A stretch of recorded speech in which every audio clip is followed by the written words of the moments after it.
Eccoli qui, i vecchi e tradizionali cassonetti. C'erano una volta, capovolti con il capochino destinati alla pensione forzata. Stamattina sono stati definitivamente ritirati per fare posto ai nuovi contenitori. Quelli del futuro ospiteranno rifiuti omogenei. È lo scenario che ha caratterizzato il fine settimana nei quartieri a sud della città di Agrigento, San Leone, Villaggio Peruzzo e Villaggio Mosè, dove oggi è scattata la raccolta differenziata.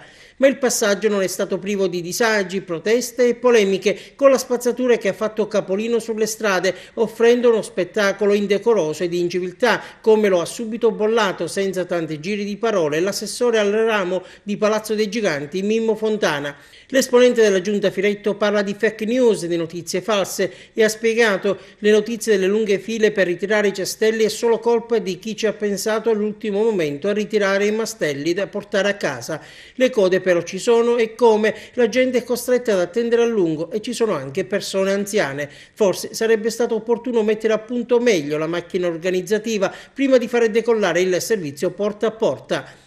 E per provare ad alleggerire il disagio sarà attivato un altro front office, previsto un punto logistico per la distribuzione dei cestelli anche nella zona industriale, una zona più comoda e accessibile per chi si sposta in auto. E intanto alla Regione, dopo il diktat arrivato da Roma, è allo studio un percorso per provare ad uscire dalla nuova emergenza rifiuti.